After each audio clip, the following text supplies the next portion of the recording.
आदरणीय उपस्थित वरिष्ठ शिक्षकगण, ठाकुर जी, माता एवं बहनों, प्यारे भाई एवं बहनों, सभी को शिक्षक दिवस की हार्दिक अभिनंदन करता हूं। जिस माँ बाप ने मुझे जन्म दिया, मैं उन माँ बाप को धन्यवाद देता हूं। जिस शिक्षक ने मुझे ज्ञान दिया, मैं उसके चरणों का नमन करता हूं।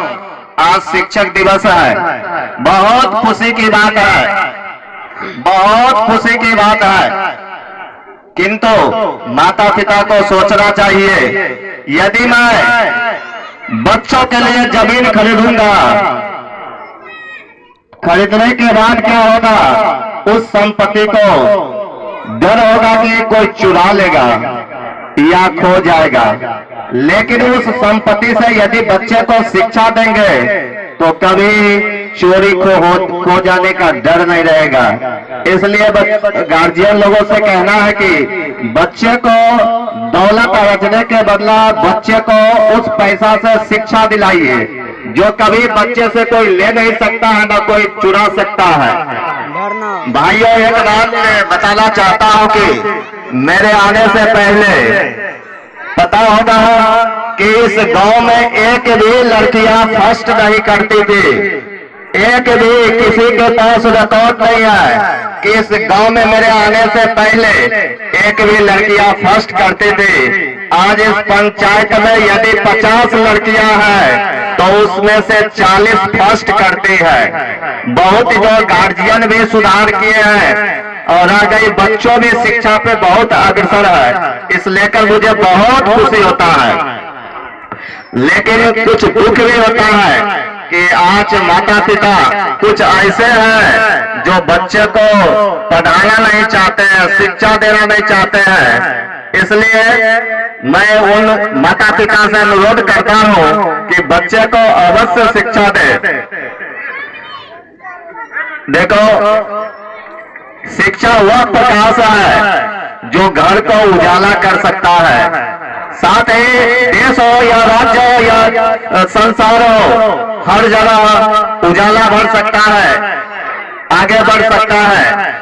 भाइयों, आप गरीब हैं, लाचार हैं, बेरोजगार हैं, बीमार हैं, इसका मुख्य कारण है कि आपके पास शिक्षा नहीं है। यदि आपके पास शिक्षा रहेगा तो आप कभी बेरोजगार, लाचार, बीमार नहीं होइएगा।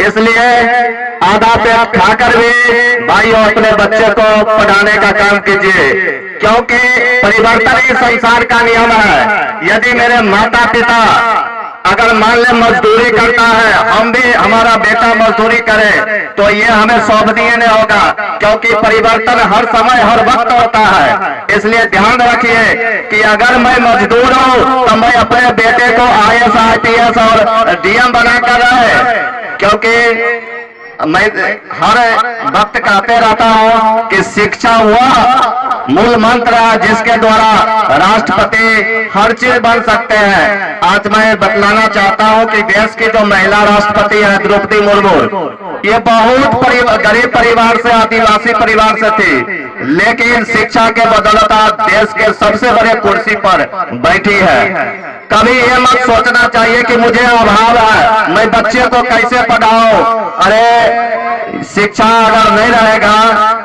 तो समझिए क्या होगा, जो हमारे माता पिता को हुआ, कैसे दूसरे खेतों में मजदूरी किए, कैसे हमारे जीवन चला। आज जो है कुछ गांव के नजर दौड़ाइएगा तो पता चलेगा कि शिक्षा के, जिसके पास शिक्षा है वह कितना खुशहाल है। जैसे कि मैं बतला देना चाहता हूं, डॉक्टर प्रभंजन चौधरी, मास्टर चंद्रभूषण चौधरी, रामकृष्ण चौधरी, नवीन सर और हमारे नए नए बहुत से ऐसे साथी हुए हैं जो शिक्षा के बदौलत जॉब किए हैं। जैसे अखिलेश कुमार, राजेश कुमार अभी हाल ही में दरोगा बना है। जैसे कि जो है आपको पता होगा रोहित बेटा, जो अभी फिलहाल में बिहार पुलिस में बना है। आप थोड़ा देखिए ना कि गांव में बिना शिक्षा के आगे बढ़ा है कि शिक्षा लेकर। जिस वक्त अगर हमारे समाज के लोग हम लोग शिक्षा अगर लेना शुरू कर देंगे, हमारे परिवार आगे बढ़ेगा, हमारे देश बढ़ेगा, राज्य बढ़ेगा। भाइयों, एक बात और कहना चाहता हूं कि यदि आज भादो घाट में शिक्षा का प्रचार हो रहा है तो इसका मुख्य कारण, मुख्य देन श्री मदन चौधरी जी का है। यदि वह पढ़ाने के लिए जगह नहीं देते तो इस गांव में मेरे द्वारा शिक्षा का प्रचार नहीं होता। यदि इस गांव में अगर पेड़ की तरह कोई परोपकारी है तो वह माननीय मदन चौधरी जी है, जिन्होंने मुझे जगह दिया रहने के लिए। अभी मैं वर्तमान लगभग 8-10 साल से पढ़ा रहा हूं, इसलिए अगर इस गांव में हमारे लिए कोई अगर और बच्चों के लिए अगर कोई पेड़ है तो वह मदन चौधरी जी है। भाइयों, मैंने देखा है कि सरकारी स्कूल के बच्चे कभी जीवन में सांस्कृतिक कार्यक्रम में भाग नहीं लेते हैं। प्राइवेट स्कूल के बच्चे प्रोग्राम में भाग लेते हैं और प्राइवेट स्कूल के बच्चा आगे निकल जाता है और सरकारी स्कूल के बच्चे पीछे पिछड़ जाता है। इसलिए मैंने दृढ़ संकल्प लिया था कि मैं भी जो है प्राइवेट को, सरकारी को प्राइवेट कर दूं, क्योंकि बच्चा मेरे गांव में ज्यादातर गरीब लोग सरकारी स्कूल में पढ़ते हैं और सरकारी विद्यालय में पढ़ते हैं। उनको बोलने का हौसला हो, आगे वह कुछ कर सके। भाइयों, मुझे कहना है कि गांव, राज्य, देश स्थिति में और इसका मुख्य कारण शिक्षा की कमी है तो राजनीतिक के कारण भी है। मेरा भी अनुभव है कि राजनीतिक गंदा है और मैं खुले मन से कहता हूं कि जब तक मैं शिक्षा देंगे तब तक मैं किसी राजनीतिक कार्यक्रम में भाग नहीं लूंगा। मैंने अनुभव किया है 2-4 साल से कि राजनीतिक लोगों के साथ राजनीतिक कार्यक्रम में भाग लेने के कारण मुझे और बच्चों के साथ तो ज्यादा परेशानियां होती है। इसलिए मैंने जब तक शिक्षा देंगे तब तक कोई राजनीतिक कार्यक्रम में भाग नहीं लूंगा। भाइयों, कुछ लोग सोचते हैं कि गरीब लोग का बच्चा पढ़ लेगा तो मैं उनसे जमीन और मजदूरी कैसे करवाएंगे, इसलिए वह आपके बच्चों को कोचिंग आने के लिए, बच्चों को कोचिंग जाने के लिए बंद करेंगे। इसका मुख्य कारण है, आप देख लो कि बहुत से बच्चे पढ़ रहे हैं। इसका कारण है कि गांव में कोचिंग स्कूल है।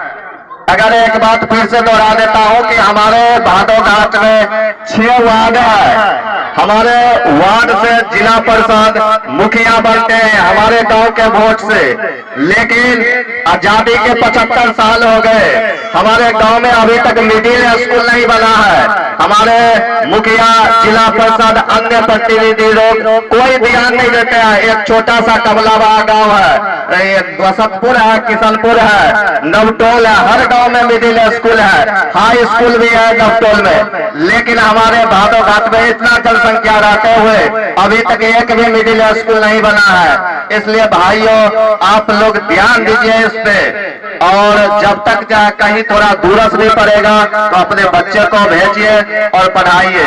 जब आपकी बच्चा शिक्षित हो जाएगा तो आपके बच्चे जरूर नाम रोशन करेंगे। मैं बतला देना चाहता हूं कि आज एक गरीब मजदूर विकलांग ननकी चौधरी का लड़का था, पढ़ाई किया, आज देखिए बेंगलोर में जॉब कर रही है। बहुत ऐसे इस कोचिंग का उदाहरण है। भूपिंदर चौधरी का जो लड़की है जो हाल में टीचर में ज्वाइन करने वाली है।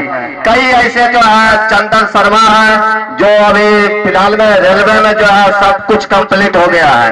तो आप पढ़िए, आपके बच्चे पढ़ेंगे, जरूर सक्सेस करेंगे। इसी बातों के साथ मैं अपनी बात को खत्म करता हूं और बहुत से कार्यक्रम है बच्चों को जो आप आनंद लीजिए।